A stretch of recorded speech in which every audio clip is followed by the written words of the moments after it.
Hello students, आज जयप्रकाश विश्वविद्यालय BA part 1 पत्र 2 इकाई 2 का एक चैप्टर है एशिया के शक्ति संसाधन। तो आज इस चैप्टर में हम लोग देखेंगे कि एनर्जी रिसोर्सेज के रूप में एशिया में कौन कौन से संसाधन उपलब्ध हैं। वैसे एशिया शक्ति संसाधन के रूप में धनी है। यहाँ कोयला भी है, पेट्रोलियम भी है, नेचुरल गैसेस भी है और हाइड्रो इलेक्ट्रिसिटी की अपार संभावनाएं हैं। तो आइए देखते हैं कोयले के बारे में। कोयला आपको पता है कि किसी भी देश के उद्योग धंधों का आधार है, क्योंकि इसी से ऊर्जा उत्पन्न करके मशीनों को चलाया जाता है। पहले भी ट्रेन भी चलती थी इससे, आपको पता ही है। तो इसको क्या करता है, भट्टी जला करके जलवाष्प बना करके और उससे किसी भी इंजन को चलाया जाता है। यह कोयला खानों से, यानी कि जो खदान होता है वहाँ से चट्टानों के रूप में बाहर आता है और वो चट्टानें मुख्यतः परतदार चट्टानें होती हैं, जिसमें कार्बन, ऑक्सीजन, हाइड्रोजन, राख ये सभी उसमें मिश्रित होते हैं। कोयला प्राचीनतम वनस्पति का ही परिवर्तित रूप है। कार्बोनिफेरस युग में जब बहुत सारे जंगल धरती के नीचे दब गए, तो वही अभी कोयला के रूप में हमें मिलता है। ये कोयले भी कई प्रकार के होते हैं, कार्बन की मात्रा के अनुसार इनका भेद किया जा सकता है। तो जो सबसे बढ़िया होता है, सर्वश्रेष्ठ एंथ्रेसाइट, 90 to 95% कार्बन होता है। इसमें घर में ईंधन के रूप में प्रयोग होता है, इससे धुआं नहीं निकलता। नेक्स्ट, बिटुमिनस में 75 to 90% कार्बन होता है और यह उद्योग धंधों को शक्ति प्रदान करता है। यह भी एक हाई क्वालिटी का कार्बन है, कोयला है। नेक्स्ट, लिग्नाइट, इसे ब्राउन कोल भी कहते हैं। यह उतना अच्छा नहीं है, इसमें 45 से 70% तक कोयला होता है।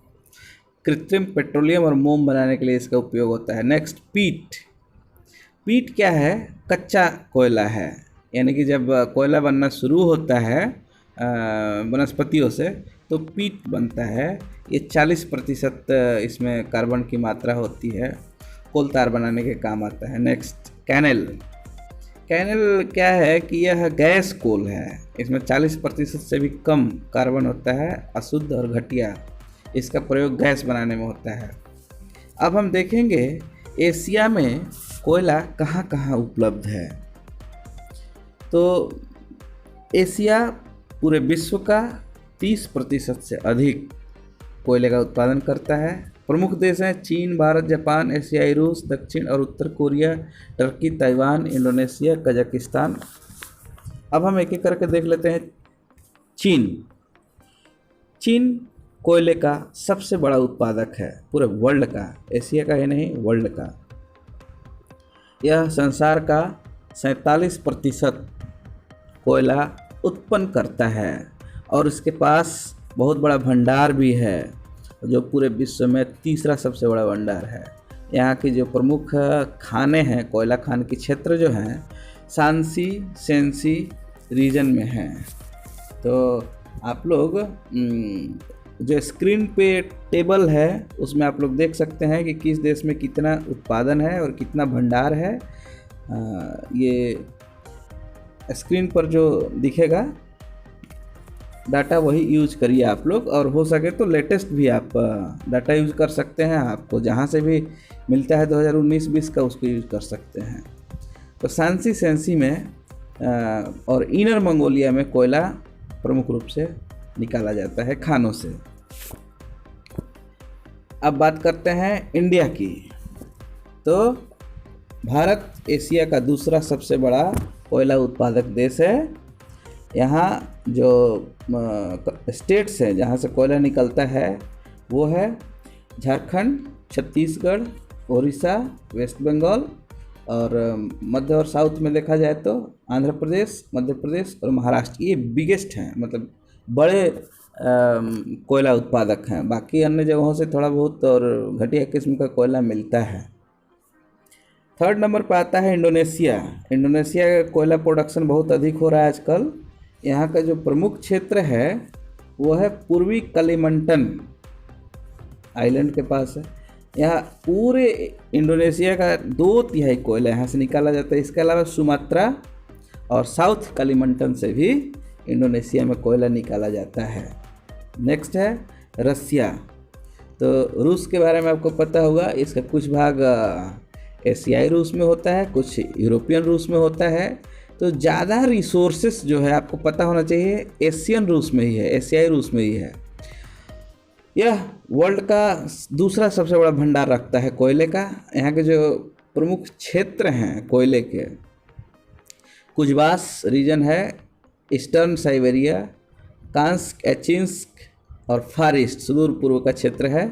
और यहाँ का जो सबसे बड़ा माइन है रासपाडास्काया, एक केमेरो रीजन में पड़ता है, जापानीज नाम है। पांचवा जो सबसे बड़ा उत्पादक देश है वो है कजाकिस्तान।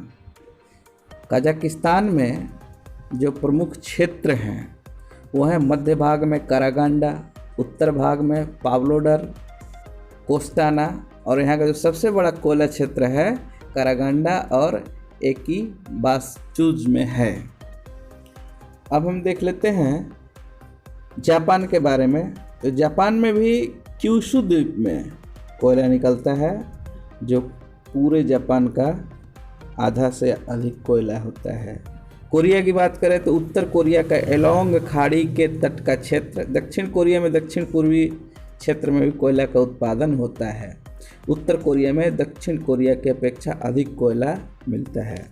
अंतर्राष्ट्रीय व्यापार में देखें तो सभी देशों में इसकी मांग है। भारत तथा चीन एशिया का प्रमुख कोयला निर्यात करने वाले देश हैं। जापान, पाकिस्तान, श्रीलंका तथा म्यांमार प्रमुख कोयला आयात करने वाले देश हैं। कोयले धीरे धीरे ख़त्म भी हो रहा है और धीरे धीरे मांग भी बढ़ रही है। जो नेक्स्ट एनर्जी रिसोर्स है, शक्ति संसाधन है, उसमें है पेट्रोलियम। पेट्रोलियम को काला सोना भी कहा जाता है, क्योंकि इसका जो रंग होता है क्रूड ऑयल का, कच्चे तेल का, वो काला होता है। और सोना इसलिए बोला जाता है कि यह सोना की तरह वैल्यूएबल है। बहुत मांग है इसकी, बहुत। अभी तो आप लोग देख रहे हैं पेट्रोलियम की कीमतें आसमान छू रही हैं। इस पर आज की डेट में सब कुछ डिपेंड है। तो इंडस्ट्रीज डिपेंड है, ट्रांसपोर्ट डिपेंड करता है, और ट्रांसपोर्ट डिपेंड हो गया तो डे टू डे की हर चीज़ जो उसी से ढुलाई होती है वो तो पूरा डिपेंड करता है। इसलिए पेट्रोल का दाम बढ़ा तो हर चीज़ का दाम बढ़ जाता है। तो यूँ कहें कि आज हम लोग और हमारी सभ्यता भी पेट्रोलियम पर ही निर्भर कर रही है, इसलिए इसको ज़्यादा लंबा नहीं खींचेंगे। तो पेट्रोलियम को खनिज तेल भी कहते हैं, मिनरल ऑयल कहते हैं, और यह छिद्रों में होता है, यानी कि परतदार चट्टानों के छिद्रों में पेट्रोलियम पाया जाता है। जल और गैस इसमें मिला हुआ रहता है। इसको रिफाइन करके हम लोग पेट्रोल प्राप्त करते हैं, डीजल प्राप्त करते हैं। पेट्रोलियम का निर्माण जीव जंतुओं तथा वनस्पति चट्टानों के बीच दब जाने से रासायनिक प्रतिक्रियाओं द्वारा होता है। इसे साफ करके मोम, वैक्सीन, चिकनाई, पैराफिन भी तैयार किया जाता है। और डिफरेंट प्रभाजी आसवन के समय डिफरेंट टेम्परेचर पर पेट्रोल, डीजल, केरोसिन और डिफरेंट प्रोडक्ट बनाए जाते हैं। उत्पादन की बात करें कहाँ कहाँ होता है, तो एशिया महाद्वीप विश्व का आधा से अधिक खनिज तेल उत्पादन करता है। दक्षिण पश्चिम एशिया का तेल उत्पादक देश हैं Iran, Iraq, Saudi Arab, Kuwait, Qatar, Bahrain, Turkey, Israel. दक्षिण पूर्व एशिया के देश और एशियाई रूस में भी तेल का उत्पादन होता है। दक्षिण पूर्व एशिया में कौन कौन से देश हैं? हिंदेशिया यानी कि Indonesia, China, Brunei, Malaysia, Myanmar. अब दक्षिण पश्चिम एशिया के तेल क्षेत्र देख लेते हैं। विश्व का सबसे अधिक पेट्रोलियम दक्षिण पश्चिम एशिया में ही उत्पन्न होता है। यहाँ विशाल भंडार भी है। यह एशिया ही नहीं पूरे विश्व का सबसे बड़ा उत्पादक और भंडार है यहाँ पर। दक्षिण पश्चिम एशिया के 2 देशों में तेल के अनेक कुएं हैं और भंडार भी हैं, जिसे पाइपलाइन से जोड़ा गया है। भूमध्य सागर के पूर्वी किनारे तट तक है। हैफा तथा त्रिपोली बंदरगाह को इस तेल की बहुत बड़ी मात्रा पाइप द्वारा पहुंचती है, जहां से तेल का निर्यात होता है। ईरान का आबादान विश्व का सबसे बड़ा तेल शोधन केंद्र है। सऊदी अरब की बात करें तो संयुक्त राज्य अमेरिका, रूस वगैरह के बाद इसी का स्थान आता है। यहाँ का प्रमुख तेल क्षेत्र है अल खाबर, अबकेक, हाफर, सदगम, दम्माम, सफानिया, कातिफ, कुरेश, आबू अली, आबू हिरेन, पघीली। रास तनूरा ऑयल रिफाइनरी है, तेल को साफ किया जाता है और हैफा बंदरगाह से पाइपलाइन के द्वारा निर्यात होता है। ईरान भी एक बहुत बड़ा तेल उत्पादक देश है। यहाँ के जो प्रमुख क्षेत्र हैं आगाजारी, मस्जिद सुलेमान, हफ्ते केल, गाकसरन, लफ्त खाना, नफ्ते शाह, नफ्ते सफ़ीद, लाली, गुलखरी, मारून। आबादान तथा करमन शाह में तेल शोधन केंद्र है, यानी रिफाइनरी है। आबादान सबसे बड़ा रिफाइनरी है विश्व का, यहीं पर स्थित है। इराक की बात करें तो इराक में भी तेल महत्वपूर्ण है, यहाँ उत्पादन अधिक होता है। प्रमुख क्षेत्र हैं एंजलेह, मौसल, कयारा, किरकुक, जाम्बुरी, नहर उमर, जुबैर, रुमैला, बसरा, खान क्वीन। किरकुक सबसे बड़ा तेल क्षेत्र है। दौरा तथा करमनशाह में रिफाइनरीज है। कुवैत की बात करें तो सऊदी अरब के बाद कुवैत सबसे अधिक भंडार है यहाँ पर। यहाँ जो प्रमुख तेल क्षेत्र हैं फारस की खाड़ी पे हैं, वर्गन, अलजहरा, मरगब। बर्गन सबसे बड़ा तेल क्षेत्र है। मीना अल अहमदी में रिफाइनरी है और निर्यात भी होता है यहाँ से। कतर, फारस की खाड़ी के पश्चिमी तट पर कतर है, यहाँ तेल के कई कुएं हैं। दुखन तेल क्षेत्र यहाँ का सबसे बड़ा क्षेत्र है। दोहा में ऑयल रिफाइनरी है। बहरीन की बात करें तो खाड़ी तटीय क्षेत्र में यहाँ भी तेल मिलता है। बेहसी सबसे बड़ा तेल क्षेत्र है, बहरीन में ऑयल रिफाइनरी है। सीरिया की बात करें तो यहाँ का जो सबसे बड़ा क्षेत्र है बनियास है और होम्स नगर में रिफाइनरी है। टर्की की बात करें, तुर्की का तो गर्जन, रमनदाग, कुस्तालाम, मोबिल, बटीरामन, जेरमिक ये तेल क्षेत्र हैं। अब दक्षिण पूर्व एशिया के देशों की बात कर लें कहाँ कहाँ पे पेट्रोलियम है, तो पहले नाम आता है इंडोनेशिया का। यहाँ का जो प्रमुख तेल क्षेत्र है सुमात्रा, जावा और बोर्निया द्वीपों में है। सुमात्रा में पैलेम्बाग, मेदन व जाम्बी, बोर्नियो में बालिक, पापन, तराकन, जावा में रेमबाग, सुरखाया। सुमात्रा में मेदन तथा साबाग तेल शोधन केंद्र है, ऑयल रिफाइनरी है। चाइना में अनेक तेल क्षेत्र का विस्तार हो रहा है और बहुत अधिक उत्पादन यहाँ हो रहा है, जिसमें कराभाई, तुनसाजेस और सीदाम बेसिन प्रमुख हैं। म्यांमार के प्रमुख तेल क्षेत्र येनांग, सिंगू, इंडो, यानानमा हैं। रंगून और यानांग यांग में ऑयल रिफाइनरी है। मलेशिया के प्रमुख तेल क्षेत्र साबाह तथा साराबाम हैं। लुटांग में ऑयल रिफाइनरीज है। स्क्रीन पर आप लोग देखेंगे कि प्रोडक्शन कितना होता है पर डे।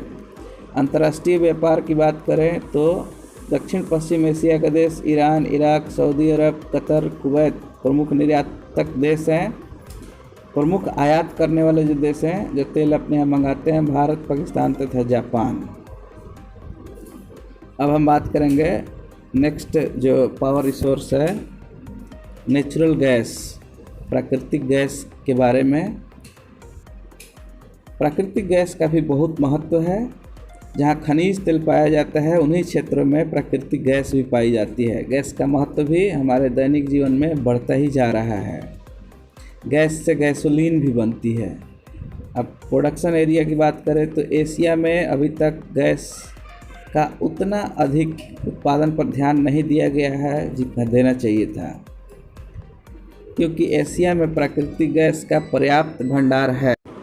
तो एशिया में Indonesia, Japan, Pakistan, Kuwait Iran, Iraq, Taiwan, Myanmar और भारत में भी थोड़ा बहुत इसका उत्पादन होता है। इसका हम स्क्रीन पे देख लेंगे कि विश्व में और एशिया में कहाँ कहाँ पे उत्पादन है। इसको भी अंतर्राष्ट्रीय व्यापार के तौर पे एक जगह से दूसरी जगह भेजने के लिए बड़ी असुविधाएं हैं, पाइपलाइन का भी इस्तेमाल किया जाता है। नेक्स्ट जो पावर रिसोर्सेस है वो है हाइड्रो इलेक्ट्रिसिटी, जल विद्युत शक्ति। जल विद्युत एक शक्तिशाली संसाधन है। जब विश्व में सभी परंपरागत शक्ति संसाधन खत्म होंगे तब हाइड्रो इलेक्ट्रिसिटी एक बड़े शक्ति संसाधन के रूप में उभरेगा, क्योंकि ये रीन्यूएबल है, यानी कि फिर से इसको बनाया जा सकता है, बार बार बनाया जा सकता है। इस पर भी कई सारे इंडस्ट्रीज़ चलते हैं। प्रोडक्शन की बात करें तो विश्व में जल शक्ति की जो कैपेसिटी है वो तो बहुत है, लेकिन जो उत्पादन होता है वो अभी इसकी संभावित क्षमता से बहुत ही कम होता है।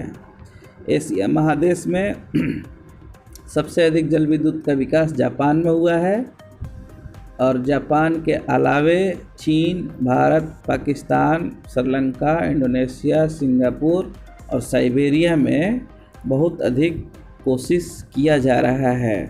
तो इसका भी हम लोग स्क्रीन पर देखेंगे कि विश्व में और एशिया में इसे कहाँ कहाँ क्षेत्र है और कितना उत्पादन हो रहा है। तो एक बार क्विक रिवीजन हम लोग लेते हैं पावर रिसोर्सेस का। पृथ्वी कोयला के अंदर चट्टानों के रूप में परतों में पाया जाता है। कोयला प्राचीनतम वनस्पति का परिवर्तित रूप है। एंथ्रासाइट कोयला सर्वश्रेष्ठ कोयला है। पीट कोयला कोयले की प्रथम अवस्था का रूप है। केनल कोयला को गैस कोयला कहा जाता है। बिटुमिनस उच्च किस्म का कोयला है। पीट कोयले से कोलतार बनाया जाता है। खनिज तेल छिद्रों में पाया जाने वाला तरल पदार्थ है, यानी पेट्रोलियम जो है वो पोरस चट्टान में पाया जाता है, संरंध्र चट्टानों में। खनिज तेल परतदार चट्टानों में पाया जाता है। खनिज तेल की पाइपलाइनें भूमध्य सागर के पूर्वी किनारे के तट पर विस्तृत हैं। हैफा त्रिपोली एशिया के प्रसिद्ध तेल निर्यातक केंद्र हैं। अबादान विश्व का सबसे बड़ा तेल शोधक कारखाना है। इसी तरह से हम बात करें तो खनिज तेल के क्षेत्रों में ही प्राकृतिक गैस पाई जाती है। गैस द्वारा गैसोलीन भी बनाई जाती है। जल विद्युत शक्ति का निर्माण जल द्वारा किया जाता है। जल विद्युत शक्ति के प्रयोग से कोयला तथा खनिज तेल की बचत होती है। जापान एशिया के सबसे अधिक विद्युत शक्ति का निर्माण करता है। तो इस प्रकार ये जो पावर रिसोर्सेस का जो चैप्टर है ये इतना ही है। आप इसमें ऐड कर सकते हैं नॉन रीन्यूएबल और रीन्यूएबल। यदि आप इसको टॉपिक वाइज कर लेंगे तो रीन्यूएबल में पवन ऊर्जा, इसके अलावा सौर ऊर्जा, इसके अलावा थर्मल एनर्जी, ये करके आप इसको थोड़ा बड़ा भी बना सकते हैं। तो उम्मीद करता हूँ कि नोट्स अच्छे से बनेगा। इस वीडियो को बनाने के लिए मैंने एशिया का भूगोल SBPD पब्लिकेशन डॉक्टर चतुर्भुज मेमोरिया के पुस्तक का सहारा लिया है। आप लोग इस पुस्तक, इस वीडियो और इंटरनेट का सहारा लेकर के अच्छा से नोट्स बनाएं, परीक्षा में प्रेजेंट करें, अच्छे मार्क्स मिलेंगे। बहुत बहुत धन्यवाद।